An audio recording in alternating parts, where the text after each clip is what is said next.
Assalamualaikum warahmatullahi wabarakatuh. كيف حالكم يا طلاب؟ إن شاء الله في هذا اليوم سندرس اللغة العربية عن الموضوع الجملة. الجملة بمعنى آيات. Okey. Dekat sini ada dua. Ada dua jumlah. Yang pertama awak tengok jumlah ismiyah. Okey, yang kedua jumlah fi'liyah. Apa maksud jumlah ismiyah ni? Maksudnya ialah ayat yang dimulai dengan kata nama. Apa yang awak tahu kata nama? Nama orang. Itu salah satunya lah. Okey, jumlah fi'liyah. Ayat yang dimulai dengan kata kerja. Kata kerja tu selain kita sebut kata kerja, kita boleh kata perbuatan lah. Tak kisahlah perbuatan apa. Apa yang awak tahu perbuatan. Menulis, makan, minum, tidur, bangun, berdiri, duduk. Itu semua perbuatan lah. Okey, itu maksud dia. Okey, jelas kat sini. Okey, kita pergi seterusnya. Okey, tengok kat sini. Al-jumlah ayat. Ada beberapa topik. Ini soalan yang akan berkait dengan tajuk jumlah. Antaranya, ini awak kena kenal pasti jumlah ismiyah atau ayat namaan. Lepas tu kemudian poin kedua, kenal pasti jumlah fi'liyah atau ayat kerjaan. Okey, yang ketiga, tukar ayat namaan kepada ayat kerja dan sebaliknya. Biasa dalam peperiksaan UPKK, jumlah ismiyah fi'liyah ni, contohlah ayat tu dibagi soalan berbentuk jumlah ismiyah. Dia suruh awak hawil, tukarkan. Hawil bermakna tukarkan. Contoh, hawil jumlah ismiyah ila jumlah fi'liyah. Macam itulah, tu contohlah. Maksudnya tukarkan ayat jumlah ismiyah tadi kepada fi'liyah ataupun sebaliknya. Biasa macam itulah soalan di PKK. Ataupun bina ayat. Dia suruh awak bina ayat jumlah ismiyah. Pastikan ayat pemula dengan kata nama lah. Kalau jumlah fi'liyah mesti dengan perbuatan. Nanti kita akan masuk contohnya. Okey. Tengok di sini contoh. Okey, al-jumlatul ismiyah. Ciri-ciri biasa yang ini cara kenal. Kenal ayat yang mulakan dengan kata nama ialah pastikan kata nama khas lah. Kebiasaannya nama orang. Dan contoh ayat di sini ialah Maryamu taqra'ul Qur'ana. Contoh yang kedua ialah Ahmadu yaktubud darsa. Contoh maksud Maryam ni, Maryam membaca Al-Quran. Ahmad menulis pelajaran. Maryam tu nama orang kan? Itu yang disebut jumlah ismiyah. Sama juga dengan Ahmad. Ahmad pun nama orang kan?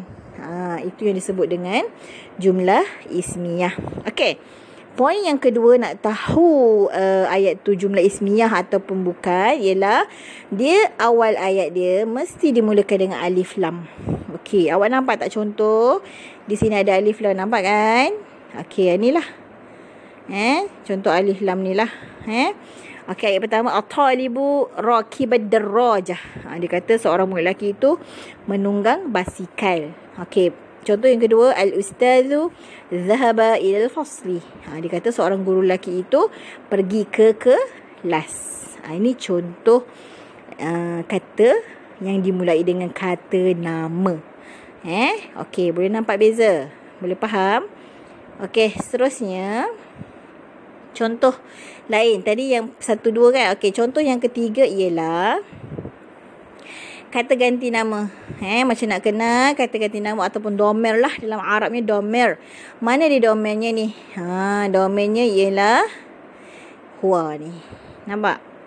Huwa dengan huma. Okey. Huwa talibun mujtahidun.